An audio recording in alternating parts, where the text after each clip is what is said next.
Un anciano temblaba frente a docenas de personas que lo miraban con desprecio. Había entregado 30 años de su vida a una congregación que ahora lo expulsaba como basura. Su único error fue no poder pagar lo que le exigían. Lo que nadie sabía era que ese momento de humillación desencadenaría algo que ningún pastor corrupto podría imaginar.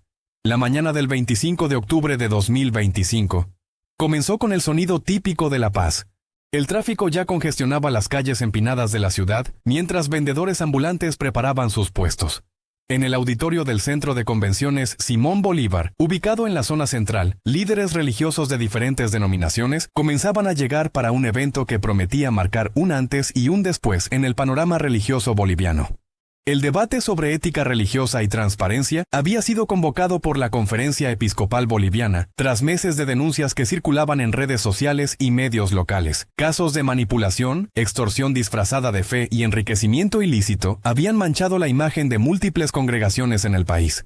La sociedad exigía respuestas. La prensa nacional esperaba afuera del recinto, aunque el evento no sería transmitido ni grabado por pedido expreso de los organizadores, quienes buscaban un diálogo franco sin la presión de las cámaras. Entre los invitados destacaba el padre Luis Toro, sacerdote católico venezolano de 52 años, conocido en todo el continente por su trabajo en apologética y defensa de la fe. Misionero internacional de la misericordia, enviado por el Papa Francisco, el padre Toro había dedicado décadas a enseñar las Escrituras con claridad y firmeza, ganándose el respeto de millones que seguían sus enseñanzas a través de plataformas digitales. Su presencia en Bolivia no era casualidad. Había sido invitado específicamente para aportar una voz de autoridad moral en un momento en que la confusión religiosa amenazaba con fragmentar comunidades enteras. Junto a él, representantes de iglesias evangélicas, pastores independientes y líderes comunitarios ocupaban sus lugares en el auditorio que tenía capacidad para 500 personas. El ambiente era tenso. Todos sabían que las próximas horas pondrían sobre la mesa verdades incómodas que muchos preferirían mantener ocultas. Entre los presentes estaba Esteban Maldonado, un hombre de 47 años que lideraba la Iglesia Pentecostal Restauración y Gloria, una congregación que en los últimos 5 años había crecido exponencialmente en La Paz y El Alto. Maldonado vestía traje oscuro y portaba una Biblia de pasta dura, que parecía más un accesorio que una herramienta de trabajo. Su rostro mostraba la confianza de quien está acostumbrado a ser obedecido sin cuestionamientos. Tenía fama de predicador carismático, capaz de llenar auditorios con sermones emotivos que prometían prosperidad divina a cambio de ofrendas generosas. Muchos lo seguían. Otros comenzaban a dudar. La mesa principal estaba conformada por 5 panelistas. En el centro, Monseñor Eugenio Scarpellini, arzobispo de El Alto, moderaba el encuentro. A su derecha, el padre Toro revisaba discretamente algunas notas manuscritas. A su izquierda, Maldonado conversaba en voz baja con otro pastor, mientras sonreía con esa seguridad que solo da la impunidad prolongada. Monseñor Scarpellini dio inicio al evento con palabras mesuradas. Habló sobre la necesidad de recuperar la confianza del pueblo en sus líderes espirituales, de la responsabilidad que implica guiar almas y del peligro de transformar la fe en un negocio. Sus palabras resonaron en el auditorio. Algunos asentían, otros miraban hacia el suelo. La primera hora transcurrió con intervenciones variadas. Pastores hablaban sobre desafíos en sus comunidades. Sacerdotes compartían experiencias de trabajo pastoral. Laicos cuestionaban prácticas que consideraban alejadas del Evangelio. El padre Toro escuchaba con atención, tomando notas ocasionales pero sin interrumpir. Su experiencia le había enseñado que la verdad siempre encuentra su momento para manifestarse. Fue Maldonado quien decidió tomar protagonismo. Pidió la palabra y comenzó un discurso sobre lo que llamaba teología de la prosperidad bíblica. Según él, Dios deseaba que sus hijos vivieran en abundancia, y esa abundancia se manifestaba materialmente cuando los creyentes demostraban su fe mediante ofrendas sacrificiales. Citaba versículos fuera de contexto, manipulaba pasajes del Antiguo Testamento y construía un relato donde el dinero era sinónimo de bendición divina. El padre Toro lo observaba sin cambiar su expresión. Conocía esa retórica. La había enfrentado decenas de veces en debates y encuentros similares. Era la misma narrativa que convertía templos en centros de recaudación y transformaba pastores en empresarios religiosos. Cuando Maldonado terminó su exposición, varios en el auditorio aplaudieron. Eran miembros de su congregación que habían asistido para respaldar a su líder. Pero también había rostros que mostraban incomodidad.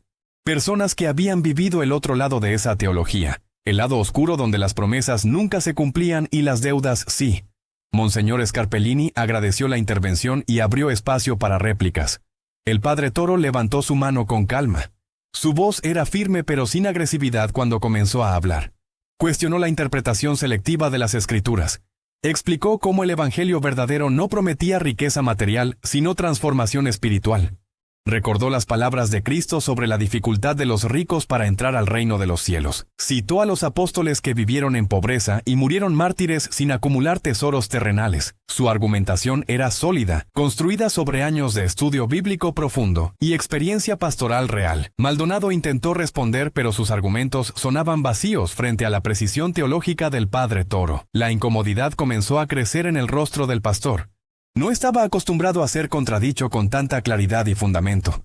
El debate continuó durante otra hora. Otros panelistas aportaron sus perspectivas, pero la tensión se había instalado entre Maldonado y el Padre Toro. Era evidente que representaban visiones completamente opuestas del ministerio religioso. Entonces ocurrió algo que nadie esperaba. Las puertas del auditorio se abrieron y un grupo de aproximadamente 20 personas ingresó al recinto. No eran parte de la organización del evento, venían por cuenta propia. Algunos arrastraban los pies con dificultad, otros cargaban documentos y carpetas. Varios tenían rostros marcados por el sufrimiento. Entre ellos destacaba un anciano de 73 años, delgado, encorvado, con manos temblorosas y ojos que habían llorado demasiado. Se trataba de don Ramiro Flores, jubilado, viudo hace 4 años, padre de 3 hijos que vivían en el exterior. Durante 3 décadas había sido miembro fiel de la Iglesia Pentecostal Restauración y Gloria. Había asistido a cada servicio, participado en cada actividad, contribuido según sus posibilidades. Cuando su esposa enfermó de cáncer, la congregación prometió apoyarlo. Nunca lo hizo. Cuando ella murió, esperaba encontrar consuelo en su comunidad de fe. Lo que encontró fue indiferencia, pero el golpe definitivo llegó 6 meses atrás. Durante un servicio dominical, Maldonado predicó sobre la necesidad de demostrar fe mediante ofrendas extraordinarias. Dijo que Dios estaba observando quién realmente creía y quién solo fingía. Presionó a la congregación para que cada miembro comprometiera una cantidad específica como prueba de fidelidad. Don Ramiro vivía con una pensión mensual de 1.400 bolivianos. Apenas le alcanzaba para alimentarse y pagar servicios básicos. No podía comprometer más dinero. Cuando Maldonado se enteró, lo citó en su oficina. Allí, lejos de las miradas públicas, le dijo que su falta de compromiso financiero evidenciaba falta de fe. Le advirtió que Dios no bendice a los tacaños. Le sugirió que si no podía ofrendar adecuadamente, quizás debía buscar otra congregación donde su tibieza fuera tolerada. Don Ramiro intentó explicar su situación económica. Maldonado no quiso escuchar. 2 semanas después, durante el servicio principal, el pastor lo llamó al frente. Frente a toda la congregación, declaró que había miembros que obstaculizaban las bendiciones colectivas por su falta de generosidad. Miró directamente a don Ramiro y dijo que no podía permitir que personas sin fe genuina permanecieran en el rebaño. Le pidió que se retirara y no regresara hasta que estuviera dispuesto a demostrar verdadero compromiso. El anciano salió humillado mientras cientos de personas lo observaban en silencio. Nadie lo defendió. Nadie cuestionó al pastor.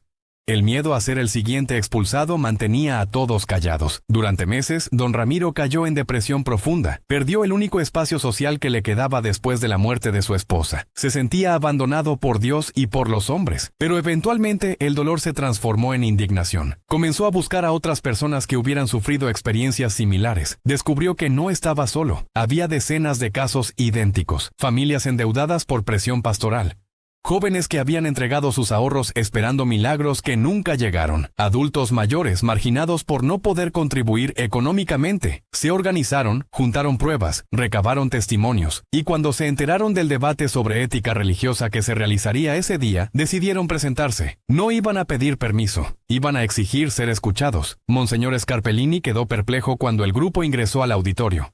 Los organizadores de seguridad intentaron detenerlos, pero don Ramiro levantó su voz con una fuerza que contrastaba con su apariencia frágil. Venimos a denunciar, venimos a decir la verdad. Ustedes están hablando de ética religiosa mientras ese hombre destruye vidas en nombre de Dios.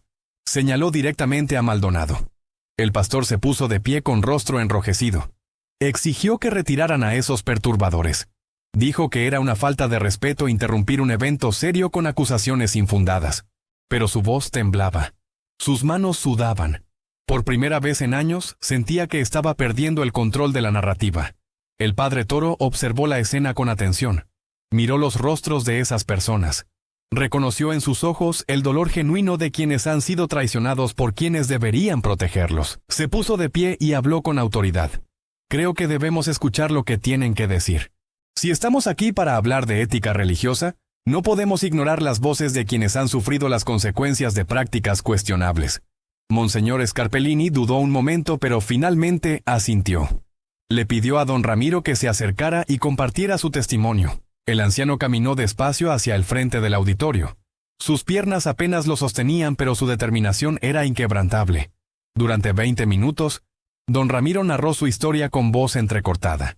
Habló de 3 décadas de fidelidad, de su esposa muriendo mientras esperaba el apoyo prometido que nunca llegó, de la presión constante por ofrendar más allá de sus posibilidades, de la humillación pública, de la expulsión, de los meses de depresión que casi lo llevan a considerar el suicidio. El silencio en el auditorio era absoluto. Incluso los seguidores de Maldonado que habían asistido para respaldarlo miraban al suelo incómodos. Varios reconocían elementos de su propia experiencia en las palabras del anciano. Cuando don Ramiro terminó, otra persona del grupo pidió hablar. Era una mujer de 40 años llamada Patricia Quispe. Contó cómo había vendido su único vehículo porque el pastor le prometió que si demostraba fe sacrificial, Dios le devolvería el doble. Pasaron 2 años. Nunca recibió nada. Cuando cuestionó la promesa, fue acusada de tener poca fe y expulsada de la congregación. Uno tras otro, los testimonios se sucedieron. Un joven que había entregado su herencia familiar. Una familia que se endeudó comprando una casa para donarla a la iglesia con la promesa de bendiciones multiplicadas. Adultos mayores que destinaban su pensión completa a ofrendas mientras pasaban hambre. El patrón era idéntico en todos los casos. Presión emocional disfrazada de enseñanza bíblica. Promesas de prosperidad condicionadas a ofrendas económicas. Humillación pública para quienes no cumplían. Expulsión de quienes cuestionaban. Y en el centro de todo estaba Esteban Maldonado. El pastor intentó defenderse. Dijo que esas personas mentían, que estaban resentidas por decisiones disciplinarias legítimas, que la Biblia era clara respecto a la generosidad y que él solo predicaba la palabra de Dios. Pero su voz sonaba hueca. Sus argumentos eran débiles. La evidencia era abrumadora. El padre Toro esperó a que Maldonado terminara su defensa.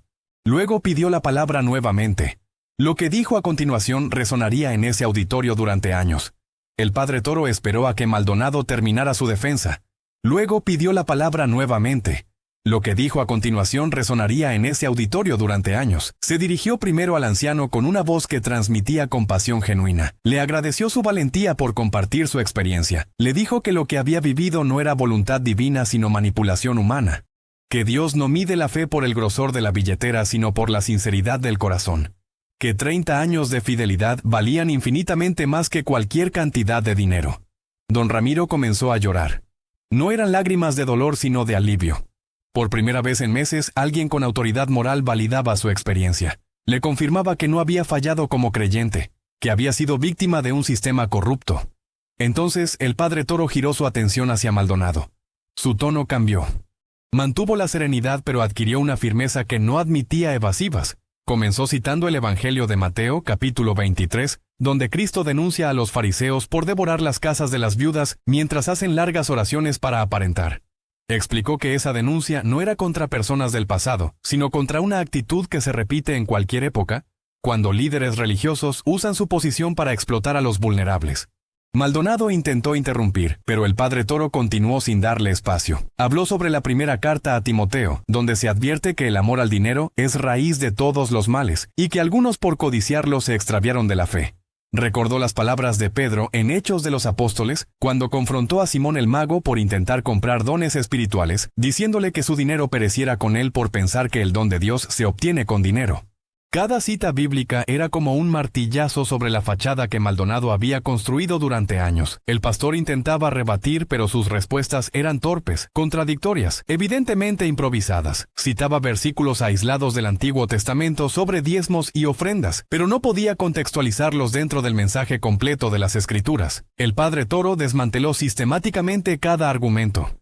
Explicó que en el Antiguo Testamento el diezmo era parte de un sistema teocrático donde la tribu de Leví no tenía tierras y dependía del sostenimiento comunitario para dedicarse al servicio del templo, que ese contexto histórico y social era completamente diferente al presente. que en el Nuevo Testamento la comunidad cristiana primitiva practicaba la generosidad voluntaria, no la exacción obligatoria, que Pablo trabajaba como fabricante de tiendas para no ser carga económica para las iglesias que fundaba. Monseñor Scarpellini escuchaba con atención. Otros líderes religiosos presentes comenzaban a asentir.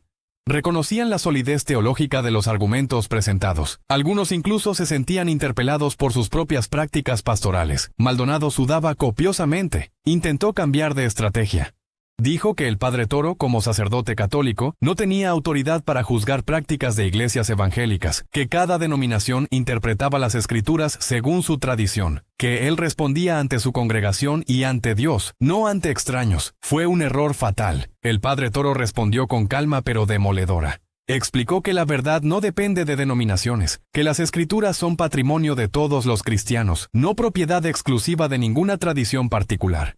Que cuando un líder religioso, de cualquier confesión, usa su posición para enriquecerse y manipular personas vulnerables, está traicionando el Evangelio independientemente de la etiqueta que use. Luego hizo algo que nadie esperaba. Invitó a Maldonado a responder preguntas específicas frente a todos los presentes. Le preguntó cuántos vehículos poseía. El pastor intentó evadir, pero varios de sus propios feligreses confirmaron que tenía 3 camionetas de lujo. Le preguntó dónde vivía.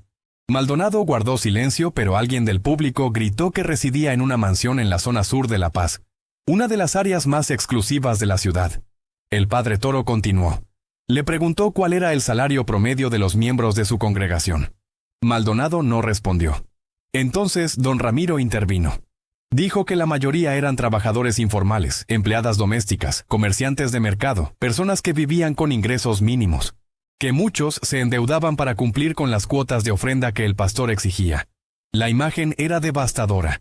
Un hombre viviendo en opulencia mientras sus seguidores se empobrecían creyendo que estaban invirtiendo en bendiciones divinas. Un líder que predicaba prosperidad pero solo prosperaba él mismo. Un pastor que expulsaba a ancianos por no poder ofrendar mientras acumulaba bienes materiales extraídos del sacrificio ajeno. El padre Toro no levantó la voz en ningún momento. No necesitaba hacerlo. Los hechos hablaban por sí mismos. Simplemente preguntó a Maldonado si consideraba que esa situación reflejaba el Evangelio de Cristo, si creía que Jesús, quien no tenía dónde reclinar su cabeza, aprobaría un ministerio basado en la extracción sistemática de recursos de los pobres para financiar lujos personales. Maldonado estalló, gritó que era persecución, que el padre Toro estaba confabulado con sus enemigos, que todo era una campaña para destruir su ministerio por envidia de su éxito, que Dios lo había bendecido precisamente porque predicaba la verdadera prosperidad. Pero su explosión emocional solo confirmó lo que todos ya intuían. Un líder seguro de su integridad no reacciona con ira ante cuestionamientos legítimos. Responde con transparencia. Abre sus libros. Explica sus decisiones. Maldonado hacía lo contrario. Se escudaba en victimización y ataques personales. Patricia Quispe, la mujer que había vendido su vehículo, se puso de pie. Con voz temblorosa pero firme, le recordó a Maldonado que él personalmente le había prometido bendiciones específicas, que le había dicho que Dios le habló en oración y que si ella demostraba fe sacrificial, recibiría el doble en 6 meses, que habían pasado 2 años y solo había recibido deudas y humillación. Maldonado la acusó de mentir. Dijo que nunca hizo promesas específicas, que ella malinterpretó sus palabras, que él solo enseñaba principios bíblicos y cada quien era responsable de aplicarlos. Pero Patricia no estaba sola, tenía grabaciones. Durante meses, ella y otros afectados habían recopilado evidencia. Tenían audios de sermones donde Maldonado prometía retornos económicos específicos a cambio de ofrendas. Tenían testimonios escritos de personas que habían sido presionadas en privado. Tenían documentos que mostraban el crecimiento patrimonial del pastor en contraste con el empobrecimiento de su congregación. Uno de los acompañantes de Patricia conectó su teléfono a los altavoces del auditorio, con permiso de Monseñor Scarpellini. Se escuchó la voz de Maldonado en una grabación de un servicio reciente. Decía textualmente que Dios le había revelado que quien ofrendara 10,000 bolivianos esa noche, recibiría 100,000 en el próximo año. Que era una promesa divina, no humana. Que quien tuviera fe lo haría sin dudar. El silencio que siguió era ensordecedor. Incluso los seguidores más leales de Maldonado que habían asistido al evento, comenzaban a cuestionar lo que habían creído durante años. Algunos lloraban al darse cuenta de que habían sido engañados. Otros mostraban indignación creciente. El padre Toro dejó que la evidencia hablara. No añadió comentarios innecesarios. No se regodeó en la humillación del pastor. Simplemente señaló lo obvio. Que prometer retornos financieros específicos a cambio de dinero no es predicar el evangelio, es estafa. Que usar el nombre de Dios para validar esas promesas es blasfemia. Que explotar la fe de personas vulnerables para enriquecimiento personal es uno de los pecados más graves que puede cometer un líder religioso. Maldonado intentó una última defensa. Dijo que muchas personas sí habían sido bendecidas en su congregación, que había testimonios de prosperidad, que no era justo juzgar todo su ministerio por casos aislados de personas resentidas. Fue don Ramiro quien respondió. Con una dignidad que contrastaba dramáticamente con su apariencia frágil, le preguntó a Maldonado si consideraba que 30 años de fidelidad eran caso aislado, si las decenas de personas presentes que habían sufrido experiencias idénticas eran todas resentidas sin razón, si el patrón sistemático de presión, promesas incumplidas y expulsiones era simple coincidencia. El anciano le recordó que cuando su esposa estaba muriendo, él prometió apoyo que nunca llegó, que cuando más necesitaba su comunidad de fe, fue abandonado, que cuando ya no pudo sostener económicamente las demandas pastorales, fue expulsado como basura. Y le preguntó directamente si eso era lo que Cristo enseñó. Maldonado no pudo responder. Por primera vez en la mañana, guardó silencio. No porque hubiera reflexionado sobre sus acciones, sino porque finalmente comprendió que había perdido. Que la estructura de poder que había construido durante años se desmoronaba frente a sus ojos. Que la imagen pública que tanto había cultivado estaba destruida. Otros miembros del grupo de afectados comenzaron a compartir detalles adicionales. Hablaron de cómo Maldonado presionaba especialmente a personas mayores y mujeres solas, considerándolas más vulnerables y manipulables. De cómo usaba información personal obtenida en consejería pastoral para chantajear emocionalmente. De cómo amenazaba con maldiciones divinas a quienes cuestionaban sus métodos. Un hombre de unos 50 años, comerciante de mercado, contó que había entregado sus ahorros de 10 años porque Maldonado le dijo que su hijo enfermo solo sanaría si demostraba fe radical. El niño no sanó. Siguió enfermo. Y cuando el padre reclamó, fue acusado de tener fe insuficiente. Tuvo que endeudarse para pagar el tratamiento médico que finalmente salvó a su hijo, mientras los ahorros entregados al pastor nunca fueron devueltos ni explicados. Una anciana relató cómo vendió las joyas heredadas de su madre, su único patrimonio, porque le prometieron que Dios le daría una casa propia. 5 años después, seguía rentando una habitación precaria. Cuando pidió explicaciones, le dijeron que quizás tenía pecados ocultos que bloqueaban las bendiciones. Las historias eran variadas pero compartían elementos comunes. Vulnerabilidad económica, promesas específicas, presión emocional, amenazas espirituales, enriquecimiento pastoral, empobrecimiento congregacional, silenciamiento de disidentes. El padre Toro escuchaba cada testimonio con atención. Ocasionalmente hacía preguntas para clarificar detalles. Nunca interrumpió a quienes hablaban. Les daba espacio para expresar dolor acumulado durante años. Y cuando terminaban, validaba su experiencia recordándoles que no eran responsables del abuso sufrido. Monseñor Scarpellini también intervenía. Expresaba su indignación pastoral ante lo que estaba escuchando. Confirmaba que esas prácticas eran incompatibles con cualquier entendimiento legítimo del evangelio cristiano. Anunciaba que la conferencia episcopal pediría investigaciones formales. Otros líderes religiosos presentes comenzaron a participar. Un pastor evangélico de una denominación histórica habló sobre la responsabilidad de las iglesias establecidas de denunciar públicamente este tipo de abusos. Una líder comunitaria católica compartió que había escuchado historias similares en su trabajo con población vulnerable. Un teólogo presente enfatizó la necesidad de educación bíblica seria para que las personas puedan distinguir enseñanza auténtica de manipulación. Maldonado permanecía hundido en su silla. Su rostro había perdido el color. Sus manos temblaban. Intentó levantarse para retirarse, pero el padre Toro le pidió que permaneciera. Le dijo que no podía simplemente huir de las consecuencias de sus acciones, que si realmente era un hombre de Dios, debía enfrentar la verdad. El pastor alegó que era víctima de un juicio sumario, que merecía proceso justo, que no podía defenderse contra testimonios emocionales sin fundamento legal. El padre Toro respondió que precisamente de eso se trataba.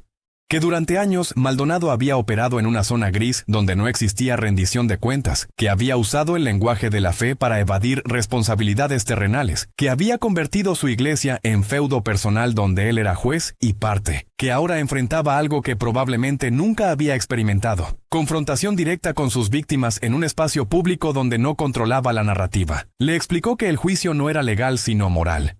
que más allá de lo que las autoridades civiles decidieran investigar, él ya estaba siendo juzgado por su propia conciencia si es que aún le quedaba algo de sensibilidad ética, que cada rostro en ese auditorio representaba una vida dañada por su codicia, que cada testimonio era una acusación más grave que cualquier proceso judicial porque era una cuenta pendiente con Dios mismo. Maldonado intentó una vez más defenderse citando versículos bíblicos, pero esta vez su estrategia ya no funcionaba. El padre Toro conocía las escrituras infinitamente mejor que él. Por cada versículo que Maldonado citaba fuera de contexto, el padre Toro proporcionaba 5 que exponían la hipocresía de su argumento. Cuando Maldonado citó el pasaje de Malaquías sobre diezmos y bendiciones, el padre Toro explicó el contexto histórico completo del profeta, cómo ese pasaje se dirigía a sacerdotes corruptos que robaban los diezmos destinados al sustento de viudas y huérfanos. Que usar ese texto para presionar a los pobres a dar dinero era precisamente invertir su mensaje original. Cuando Maldonado mencionó la historia de la viuda que dio sus 2 monedas, el padre Toro señaló que Jesús no estaba alabando el acto como modelo a imitar, sino lamentando un sistema religioso que empobrecía a las viudas, que inmediatamente después de ese pasaje, Cristo profetizaba la destrucción del templo que explotaba a los vulnerables. La superioridad teológica del padre Toro era abrumadora. No por arrogancia, sino por conocimiento genuino. Había dedicado décadas al estudio serio de las Escrituras. Había sido formado en seminarios donde se exigía rigor académico. Había sido enviado como misionero de la misericordia por el Papa precisamente por su capacidad de defender la fe auténtica contra distorsiones. Maldonado, en contraste, había construido su ministerio sobre fórmulas emocionales, manipulación psicológica y explotación de la desesperación humana. Nunca había enfrentado escrutinio teológico serio porque operaba en círculos donde nadie se atrevía a cuestionarlo. Sus seguidores lo consideraban ungido e intocable. Sus colegas pastores lo toleraban porque muchos operaban con métodos similares. Las autoridades civiles lo ignoraban porque asuntos religiosos eran considerados territorio privado. Pero ese ecosistema de impunidad acababa de colapsar. Don Ramiro volvió a pedir la palabra. Esta vez no habló de su propia experiencia, sino del impacto colectivo. Mencionó suicidios, personas que no habían soportado la vergüenza de la ruina económica y el rechazo comunitario simultáneos, familias destruidas por deudas contraídas bajo promesas de milagros financieros, ancianos abandonados por hijos que habían emigrado para escapar de congregaciones que drenaban sus recursos. Cada palabra era un golpe moral devastador. Y Maldonado no tenía defensa. No podía negar los hechos porque las pruebas eran irrefutables. No podía justificar sus acciones porque no existía justificación posible. No podía victimizarse porque frente a él estaban las víctimas reales cuyo sufrimiento era tangible e innegable. El padre Toro entonces hizo algo que reflejaba su comprensión profunda del Evangelio. Se dirigió nuevamente a los afectados. Les explicó que la sanación comenzaba con validar su dolor, pero no podía terminar ahí, que necesitaban reconstruir su relación con la fe de manera saludable, que el abuso sufrido no invalidaba la existencia de Dios ni la autenticidad del mensaje cristiano, que había comunidades religiosas auténticas donde podían encontrar apoyo genuino sin manipulación. Les ofreció recursos, contactos de organizaciones católicas y evangélicas serias que proporcionaban acompañamiento pastoral sin coerción económica, referencias de teólogos y consejeros que podían ayudarlos a procesar el trauma, información sobre grupos de apoyo para víctimas de abuso religioso. También les habló sobre su dignidad. Les recordó que su valor no dependía de cuánto dinero pudieran ofrendar, que Dios no era un comerciante celestial que negociaba bendiciones por pagos, que la fe auténtica se manifestaba en amor, servicio, justicia y misericordia, no en transacciones financieras. Don Ramiro lloraba nuevamente. Pero estas eran lágrimas de liberación. Por primera vez en meses sentía que su fe podía ser restaurada, que había sido víctima de un hombre no rechazado por Dios. El padre Toro no había terminado. Se dirigió también a los seguidores de Maldonado que permanecían en el auditorio. Les habló con firmeza pero sin condenarlos. Les explicó que ellos también eran víctimas aunque quizás aún no lo reconocieran, que habían sido condicionados para no cuestionar, que el miedo al castigo divino los mantenía sumisos, que recuperar su capacidad de pensamiento crítico era parte esencial de madurez espiritual. Les invitó a hacer preguntas difíciles, a revisar las finanzas de su congregación, a exigir transparencia, a comparar las enseñanzas que recibían con el mensaje de Cristo en los evangelios. a observar si los frutos del ministerio reflejaban amor o codicia. Algunos comenzaron a reaccionar. Una mujer joven se puso de pie y admitió que había tenido dudas durante años, pero las había suprimido por miedo. Un hombre confesó que se había endeudado creyendo en promesas que nunca se cumplieron. Una pareja reconoció que su matrimonio estaba en crisis por presiones económicas derivadas de exigencias pastorales. La atmósfera en el auditorio había cambiado completamente. Lo que comenzó como un debate académico sobre ética religiosa se había transformado en un proceso colectivo de revelación. Personas que llegaron defendiendo a Maldonado ahora cuestionaban abiertamente su liderazgo. Otros líderes religiosos presentes expresaban vergüenza por no haber actuado antes ante rumores que circulaban hacía años. Monseñor Scarpellini tomó la palabra nuevamente. Anunció medidas concretas. La conferencia episcopal colaboraría con organizaciones evangélicas responsables para establecer protocolos de supervisión y denuncia. Se crearían canales seguros para reportar abusos pastorales. Se promoverían estándares mínimos de transparencia financiera para toda congregación religiosa. Se ofrecería educación teológica accesible para fortalecer discernimiento en comunidades vulnerables. También hizo un llamado directo a las autoridades civiles. Explicó que aunque se trataba de contextos religiosos, cuando existía evidencia de fraude, extorsión o explotación, correspondía intervención legal, que la libertad religiosa no podía ser escudo para actividades criminales, que las víctimas presentes tenían derecho a buscar justicia en instancias apropiadas. Maldonado finalmente se puso de pie. Intentó una última vez salvar algo de su reputación. Ofreció disculpas generales sin asumir responsabilidades específicas. Dijo que si algunas personas sintieron que no fueron bien atendidas, él lo lamentaba.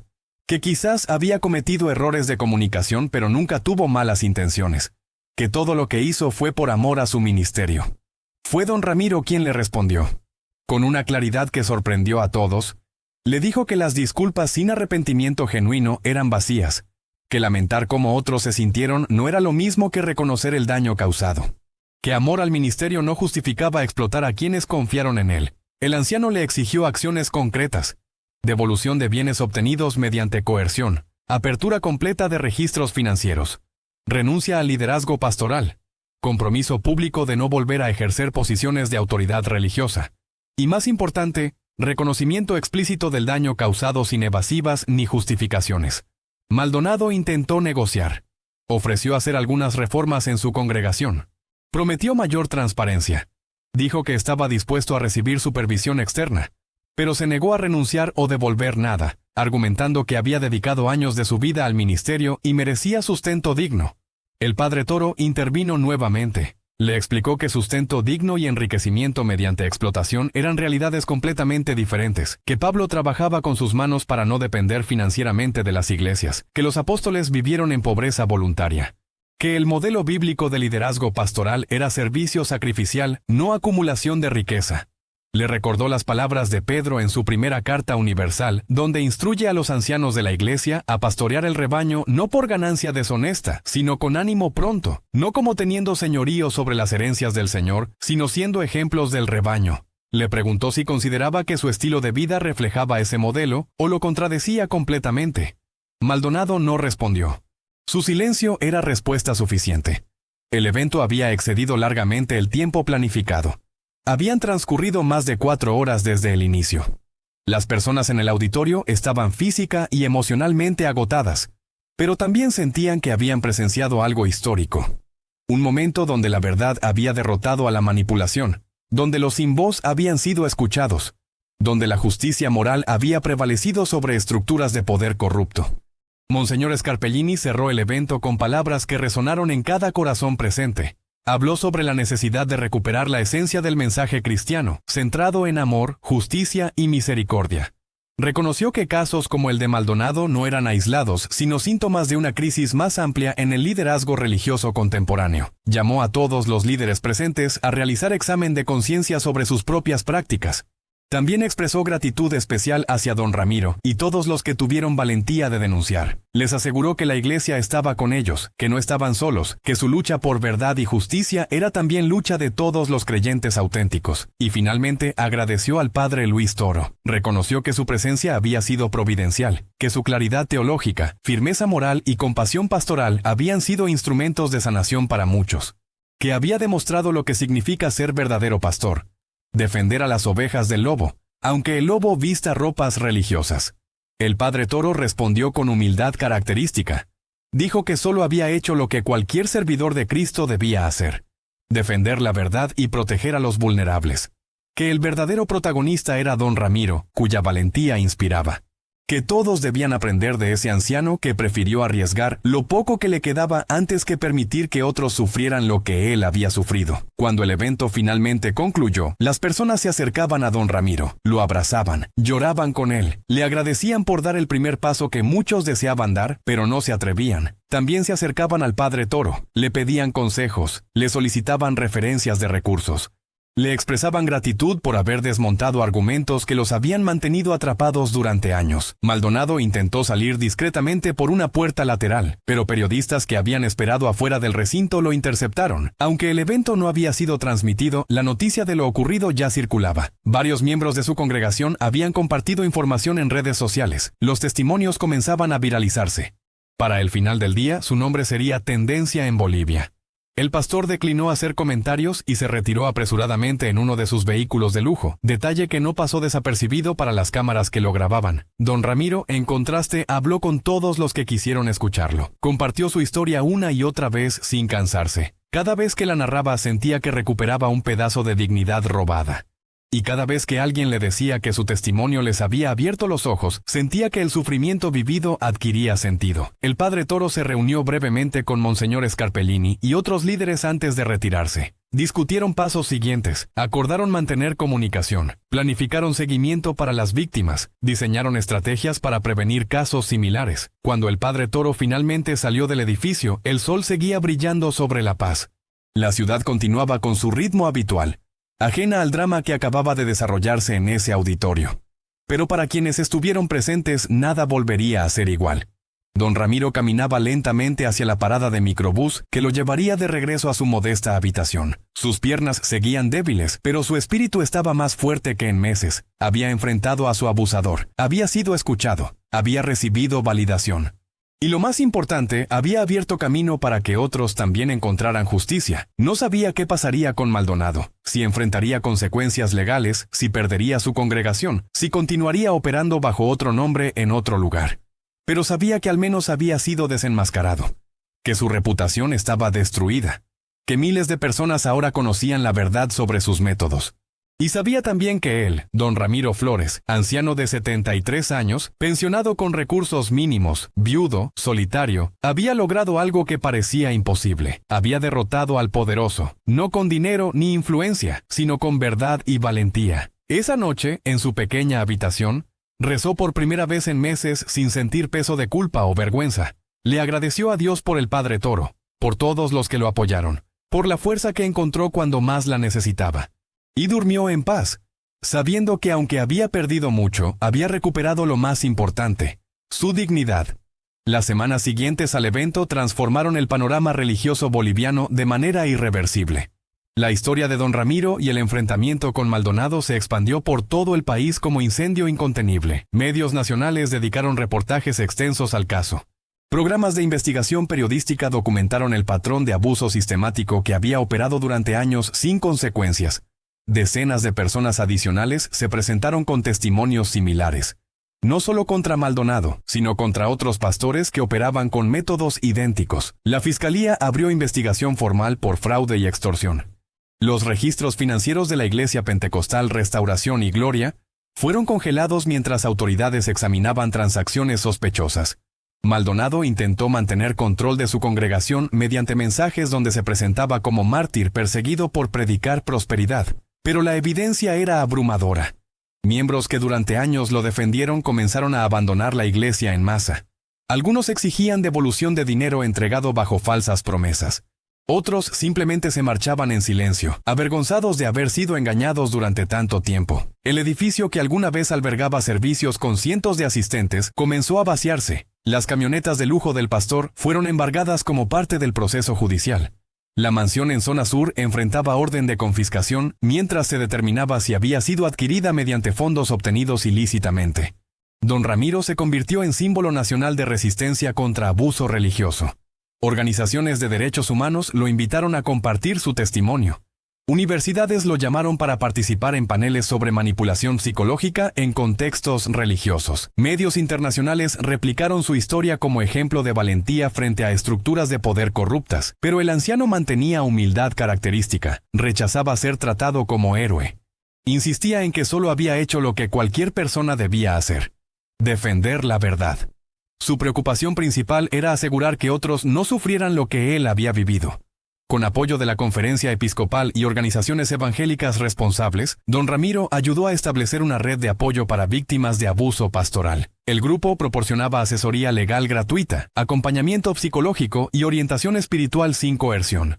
Operaba con transparencia total, publicando todos sus registros financieros y sometiéndose a auditorías externas periódicas. El padre Luis Toro mantuvo contacto regular con don Ramiro. Le enviaba mensajes de aliento, le proporcionaba recursos teológicos para fortalecer su comprensión bíblica. Le recordaba constantemente que su valor no dependía de aprobación humana, sino de su dignidad inherente como hijo de Dios. También continuó su trabajo de apologética y enseñanza, ahora con renovado énfasis en identificar y denunciar manipulación religiosa. Sus videos sobre el caso alcanzaron millones de reproducciones. Personas de toda América Latina le escribían agradeciendo por exponer prácticas que habían dañado sus vidas y las de sus familias. El evento en La Paz generó movimiento continental. Iglesias en otros países comenzaron a implementar códigos de ética y transparencia. Denominaciones históricas establecieron mecanismos de supervisión para prevenir abusos. Líderes religiosos responsables se unieron en compromiso público de denunciar a colegas que explotaran a sus congregaciones. No todos los cambios fueron positivos. Algunos pastores corruptos simplemente cambiaron de ubicación o modificaron sus métodos para evitar detección. Otros atacaron al padre Toro y a don Ramiro, acusándolos de perseguir al pueblo de Dios. Hubo amenazas, intentos de intimidación, campañas de desprestigio en redes sociales. Pero la verdad ya había sido liberada. Y una vez que las personas comprenden cómo funciona la manipulación, resulta mucho más difícil volver a engañarlas. Maldonado eventualmente huyó del país cuando la evidencia criminal se volvió irrefutable. Algunos reportes lo ubicaron en Paraguay, intentando establecer nuevo ministerio bajo nombre diferente, pero su reputación lo precedía. Videos del enfrentamiento con el padre Toro circulaban ampliamente. Donde quiera que intentara operar, personas informadas lo identificaban y exponían públicamente. Don Ramiro vivió para ver justicia parcial. Recuperó algo del dinero que había entregado mediante sentencia judicial, que ordenó restitución a víctimas comprobadas. No fue todo lo perdido, pero fue reconocimiento oficial de que había sido víctima de delito, no de falta de fe. Más importante que la compensación económica fue la restauración emocional y espiritual. El anciano encontró nueva comunidad de fe donde era valorado por quien era, no por cuánto podía ofrendar. Participaba activamente en servicios sin presión ni manipulación. Leía las escrituras con comprensión renovada, liberado de interpretaciones torcidas que lo habían atormentado. Sus hijos, que vivían en el exterior, se reconciliaron con él después de años de distancia. Habían abandonado Bolivia huyendo de la congregación que drenaba recursos familiares. Cuando supieron que su padre había enfrentado al pastor y ganado, sintieron orgullo profundo. Uno de ellos regresó para acompañarlo durante los últimos años de su vida. El padre Toro continuó su misión incansable. Viajó por varios países latinoamericanos, siempre con mismo mensaje: fe auténtica libera, no esclaviza. Dios no es comerciante celestial que negocia bendiciones por dinero. Líderes religiosos genuinos sirven al rebaño, no se sirven del rebaño. En cada lugar que visitaba encontraba historias similares a la de don Ramiro. Ancianos abandonados, familias destruidas, jóvenes desilusionados, y en cada lugar trabajaba incansablemente para restaurar comprensión correcta del Evangelio. Nunca buscó reconocimiento personal, nunca se enriqueció con su ministerio. Vivía modestamente, sostenido por su orden religiosa, dedicando cada momento disponible a enseñar, defender y proteger. Años después del evento en La Paz, periodistas le preguntaron qué recordaba del enfrentamiento con Maldonado. El padre Toro respondió que lo más significativo no había sido desmantelar argumentos falsos. Había sido ver el rostro de don Ramiro transformarse cuando finalmente comprendió que no había sido rechazado por Dios, sino explotado por un hombre. Don Ramiro falleció algunos años después, rodeado de familia y amigos genuinos. En su funeral, el padre Toro compartió homilía conmovedora. Habló sobre un anciano que perdió todo, excepto lo esencial, que fue humillado públicamente pero mantuvo dignidad privada, que enfrentó al poderoso armado únicamente con verdad, que transformó dolor personal en protección para otros. Lo llamó ejemplo auténtico de fe. No la fe distorsionada que promete riqueza material, sino la fe bíblica que produce justicia, misericordia y humildad. La fe que prefiere sufrir injusticia antes que permitir que otros la sufran. La fe que confía en Dios incluso cuando todo parece perdido. Su legado perduró. La red de apoyo que ayudó a establecer continuó operando, protegiendo a nuevas generaciones de manipulación religiosa. Las reformas implementadas en Bolivia inspiraron cambios en otros países. Las víctimas que él animó a hablar iniciaron cadena de liberación que alcanzó a miles. Y cada vez que alguien en algún lugar de América Latina enfrenta abuso pastoral, recuerda la historia del anciano que se atrevió a decir basta, que caminó temblando hacia ese auditorio sin saber qué pasaría, que habló su verdad frente a quien lo había humillado, que encontró en el padre Luis Toro, aliado inesperado cuya sabiduría bíblica demolió años de manipulación en pocas horas. La historia no terminó con victoria hollywoodense donde todos viven felices para siempre. Maldonado nunca mostró arrepentimiento genuino. Muchas víctimas nunca recuperaron lo perdido. Algunos pastores corruptos continúan operando. La lucha contra explotación religiosa sigue vigente. Pero algo fundamental cambió. La impunidad fue quebrada. Las víctimas descubrieron que podían hablar. Los abusadores aprendieron que podían ser confrontados, y miles de personas comprendieron que fe auténtica no requiere vaciarse económicamente para llenar bolsillos ajenos. El padre Luis Toro continúa su trabajo hasta el día presente. Más experimentado, más sabio, más comprometido que nunca con defender verdad bíblica contra distorsiones que dañan a los vulnerables. Y en algún lugar de La Paz, personas que estuvieron en aquel auditorio recuerdan la mañana cuando un anciano tembloroso derrotó a un falso profeta, cuando la verdad venció sobre la manipulación, cuando la dignidad triunfó sobre la humillación. Fue el día que don Ramiro Flores, pensionado de 73 años, con pensión de 1.400 bolivianos mensuales, sin poder ni influencia, demostró que la valentía no requiere recursos materiales, solo requiere decisión de defender lo correcto, aunque cueste todo. Y fue el día que el padre Luis Toro mostró al mundo lo que significa ser verdadero pastor, no quien esquila las ovejas hasta dejarlas desnudas, sino quien las protege del lobo aunque el lobo lleve título religioso.